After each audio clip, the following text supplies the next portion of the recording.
Hi friends, welcome to Basha's kitchen. Basha's கிச்சனில் இன்றைக்கி நம்ம என்னோடய வெனஸ்டே மார்னிங் பிரேக்ஃபாஸ்ட் என்ன அப்படின்றது தான் பார்க்க போகிறோம். இன்றைக்கி நம்ம நாட்டுக்கோழி முட்டை வச்சு ஒரு பொரியலும் மில்க் ப்ரெட்டும் எப்படி பிரேக்ஃபாஸ்ட்டுக்கு ப்ரிப்பேர் பண்ணுறது அப்படின்றத பார்க்க போகிறோம். ரொம்ப ஈஸியாக இந்த முட்டை நம்ம ப்ரிப்பேர் பண்ணிடலாம். ஒரு கடாயில் எண்ணெய் விட்டுக்கோங்க. நிறைய பேருக்கு நாட்டுக்கோழியோட வாசனை பிடிக்காது, சாப்பிட்றதுக்கு நல்லா இருக்காது அப்படின்னு நினைப்பீங்க. ஆனால் இந்த மாதிரி செஞ்சிங்கன்னா ரொம்ப சுவையாக இருக்கும்.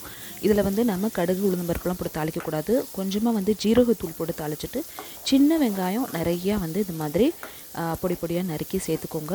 அதோடு சேர்த்து கருவேப்பிலையும் சேர்த்துக்கோங்க. காரத்துக்கு பச்சை மிளகாயை இந்த மாதிரி பொடி பொடியாக நறுக்கி சேர்த்துக்கோங்க. எவ்வளோக்கு நீங்கள் சின்ன வெங்காயம் சேர்த்துக்கிறீங்களோ அவ்வளோக்கு நாட்டுக்கோழி முட்டை உங்களுக்கு ரொம்ப சுவையாக இருக்கும். உங்களுக்கு அதில் அந்த வாசனை பிடிக்கலன்றவங்க கூட நல்லா விரும்பி சாப்பிடுவாங்க. ஒரு அரை டீஸ்பூன் அளவுக்கு இஞ்சி பூண்டு பேஸ்ட் சேர்த்துக்கோங்க. அதையும் எல்லாத்தையும் நல்லா அந்த மாதிரி வதங்க விடுங்க எண்ணெயில். இப்போ இதில் அடுத்ததாக மஞ்சத்தூள் சேர்த்துக்கலாம். மஞ்சத்தூளும் நீங்கள் கொஞ்சம் நிறையா சேர்த்துக்கிட்டிங்கனாலும் அதில் உங்களுக்கு சுத்தமாக வாசனையே இல்லாமல் நல்லா நம்மளுக்கு சாதா கோழி முட்டை எவ்வளோ நம்மளுக்கு ருசியாக இருக்குமோ அந்த அளவுக்கு இருக்கும். இங்கே நான் 4 முட்டை உடச்சி ஊற்றிக்கிறேன்.